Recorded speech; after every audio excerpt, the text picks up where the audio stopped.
like a whole mission statement. I believe. Yeah. As your realtor, I solemnly swear.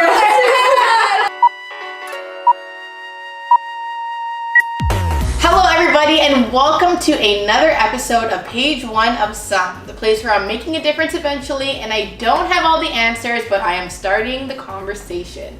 So today I am excited to announce, after I don't know how many snowstorms, I finally have SASHA here. She is a realtor and owner of SASHA Bella Realty. I have Ali, who's a real estate lawyer and the owner of Indigo Blue Legal Group. So thank you guys for coming. Thanks for having us. So today we're going to be talking about all things real estate. So you know, as millennials, we have that struggle of wanting to get into the housing market, wanting a house like our parents, and we're giving pennies when everything's $1 million.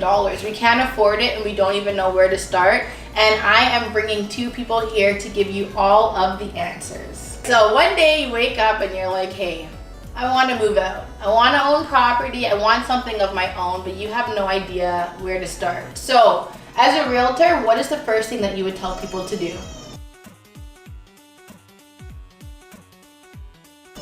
Go get pre-approved. Find out your budget. It's a critical part of the process. You need to know what you can afford. Crunching your own numbers isn't going to do. You need somebody that specializes in that field. Don't be scared to go to different types of lenders. You know, if you go to the bank versus a mortgage broker, just get your pre-approval rate, your budget, and you know what you can shop for and what you can afford. It's really important to get your pre-approval, just so you know what it is that you can actually look at. Why look at something that's completely out of your price range? Not only are you wasting your time and getting yourself excited for no reason, but you're also wasting your realtor's time, who's doing the research, finding these places, taking the time out of their day to come and bring you out to all these different places, and then you can't afford it. Then what? Yeah, exactly. And I can even add on to that, when my husband and I, well, I guess boyfriend at the time, we were looking at houses, we were just on websites looking at the most beautiful thing, not realizing this is not in our budget. We learned the hard way because we thought something as having a certain amount of money aside, but we didn't even know about the interest rates, and there's credit checks, and there's so many things that go into it that just do your homework first, because people don't have time to waste. So if you've ever tried to Google yourself and tried to figure out the housing market on your own, you've probably read something about land transfer tax. So what the hell is that? It's essentially a tax on buying property, like a tax that you pay on buying any sort of goods. Is it the exact same if I'm a first-time home buyer or if it's my second, third, fourth property? So the answer is no. If you are a first-time home buyer, you can get an instant rebate of up to $4,000, dependent on the purchase price. Okay. So the difference with this rebate is that it's instant. So it's not like you have to front up to $4,000 and then hope that eventually the government's going to pay you back. Okay. It's an instant rebate at the time of closing. So it's not a thing that if I pay cash, I don't have to pay tax. No matter what, you're always there's none of that. There's none of that. Through mine and my husband's long home searching process, we finally found a property that we could afford. And our real estate agent said, all right, let's send the information to your lawyer. And we were just like, what? Why do we need a lawyer? What does the lawyer even do? Essentially, what you're signing with your realtor is a purchase and sale agreement. That is a legally binding contract to purchase and fulfill whatever it is that you have contracted to do.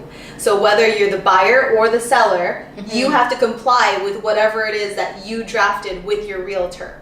So what I'm doing is I'm making sure that everything you've agreed to is actually being held. It is a legally binding contract, so what we do is we will then review what it actually says and make sure that you get what you paid for or what you're selling. Essentially what happens is we review title. So the Ontario government keeps track of every piece of land in Ontario. So you purchased this condo, I then review that title to make sure that there's nothing on it that you're not responsible for. She's going to make sure that your property that you're purchasing is exactly what you want to buy and what you've signed up to buy and what you signed to buy. Meaning it's free of all encumbrances, liens. There's nothing on title that you're going to assume in a negative manner. Something too to add on, just in those circumstances, for our condo that we live in, we thought everything was absolutely perfect until thankfully our lawyer looked into the agreement and looked into everything, and we actually found out the condo was low on their reserve fund, and the previous owners owed a whole bunch of money to be able to, it was a real slap in the face. So the previous owners owed the condo owners or contractors X amount of dollars to bring up that reserve fund. So if our lawyer was not aware of that, which was in the agreement or which was in the contract, we would have moved in, we would have taken on, I think it was like $4,000 or $5,000. So luckily our lawyer was like, listen, if you want this place, they have to pay that money. So it's important. Anything else? This is a big deal. This is a big purchase, probably the biggest purchase you're going to make in your life. Yeah. So you want legal representation. You want to make sure that, whatever you're signing to, binding to is what you're getting. You don't want to buy something and end up with something else. So you need somebody that can make sure that that's happening. So don't be surprised when your realtor asks for your lawyer's contact and your lender's contact, because we're going to be in constant communication just to make sure that this transaction is on its way to success. Down payment, deposit, it's like these numbers are crazy. Like you're in the upwards of 6 digits, right? So it seems like a lot. And we spoke about the rebate, and that's a great opportunity, but you also have your RSP. You can use up to $25,000 of that towards your down payment. And it's, like I said, a great opportunity. You get 15 years to pay that back, but it's readily available for you, and that's your right. So take advantage of that. The one thing we do advise is that if you do plan to use that, make sure you have the funds available for your closing date.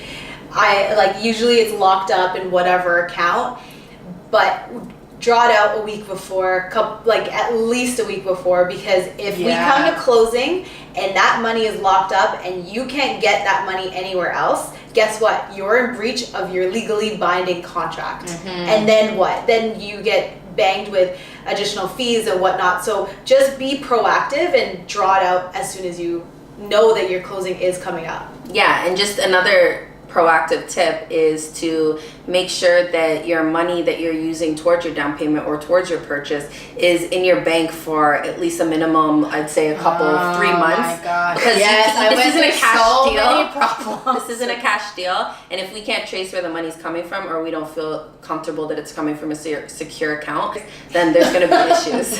Or there could be issues. So as a homeowner, there is issues. Yes, because I went through issues. So what happened? I feel like all the negative things happened to me that you guys are talking about. But you're a homeowner now. I made it. Sorry. I'm not at my parents. I'm not at my parents' table. So what happened with us is, I don't know, for some reason we didn't have a joint account. We had our separate accounts. And then, so we were saving for a couple years. We had our separate accounts. Then we're like, okay, let's make a joint account when we get married. So we got married. A few days later, we did the joint account. When the mortgage brokers and the lawyers reviewed our funds, they were like, how come you have X amount of money just thrown into this account? What happened? So we had to trace back all of our different savings accounts and RSPs to show where that money came from. We had to show when we got married. We had to show proof of marriage. We had to show that it was a monetary wedding. There is I literally thought I was going to jail. So the reason why that is that we're trying to make sure that there's no fraud or and it's for anti-laundering, all of that. Exactly. People make sure that it's it actually came from you and they're not giving you a loan based on actually somebody else's funds. And one thing too to add, they were saying as well that with even your parents giving you money, so sometimes they might be like, oh, you know what, $10,000, live your life, be free. They have to actually write a letter to say that that they're giving that to you as a gift. That's something to keep in mind. If you had someone like me 2 years ago trying to get into the housing market, what advice would you give today? I would say, honestly, it is so important to have a really good realtor. I don't get any file, any closing until that document is signed with your realtor. So most of the legwork really is done with the realtor. So if it's like as simple as trying to find a place in the right area, you need a proper realtor that actually knows what they're talking about. Yep. You need the realtor to know what things to look out for, you know, like, is this a townhouse, but is it a townhouse with a condo corporation that, you know, manages common areas? So there's a lot of expertise that a good realtor can provide to you. So don't just accept, you know, your uncle who does it part-time. Seriously, yeah. You need to have someone that's actually dedicated, involved, and knows the real market. Like Sasha's already said, this is a huge investment for most people. You're spending a lot of money. This is probably one of the biggest purchases you're ever going to make. So why not have a realtor that not only has the expertise, but also can give you a really good experience overall. And on that note, don't be scared to, you know, shop around. You have all rights to find your perfect match. It's probably one of the first steps, even maybe before figuring out your budget, is working with a good realtor. Because there's so many steps and advice I can give you before you even know what you can afford to save, to get you ready for home ownership. It may not happen overnight, and you may be thinking, oh, I have bad credit, I don't have enough saved, I don't have anything. We can get you there. It may be strides at first into baby steps, but it's a process, and we can do it. Trust and believe. There is, it's possible now to, you know, let's say live at home and work a part-time job and own a home by 23. That's not everybody's situation, but it's possible. It's not happening as much as it was, but the process hasn't changed. And we need to look at the bigger picture, and we need to get there together. So if I gotta hold your hand, I'll hold your hand. If I gotta walk you through it, that's my job, and that's what I love to do. So home ownership is possible for you, for anybody, and but you do need a plan and to get to that goal, and you need an expert, and you need a team behind you to get there. You need the lawyer, you need the mortgage broker, and you need a realtor. All right, guys, so I know you got a lot of information, a lot of helpful information, because I know I did it, and I wish I had them when I was going through my housing market struggles, because obviously it was a struggle because all my stories were negative. But in the end, I'm here. So it was mentioned over and over again to make sure you have a good realtor and you have a good lawyer and make sure they're connected. And I'm really excited to say that I know somewhere a really good realtor and lawyer if you're ever looking for a home. So if anyone is looking to find you guys or to get in contact, ask more questions, start the process, and don't want to go through the struggles that I went through, where can they find you guys? We're on Instagram, Indigo Blue Legal. You can look at our website, iblegal.ca, or you can even email us at legal@indigoblue.ca. Perfect. I'm on Instagram as well, SASHA Bella Realty. You can go to my website, www.sashabella.ca, and you can also find all my contact information from there. Perfect. And those links will also be available in the YouTube caption and the Instagram caption. So thank you guys so much for coming, and thank you so much for the advice. And hopefully as millennials, we can get our shit together and get into the housing market, because like Sasha said, it's hard, but we will get there. We will get there. Yes. And don't be afraid to inbox either one of us with any questions, concerns. About the housing market. Yeah, only the housing market. It's not going down in the DMs. Thank you so much for watching. Have a great day. Bye.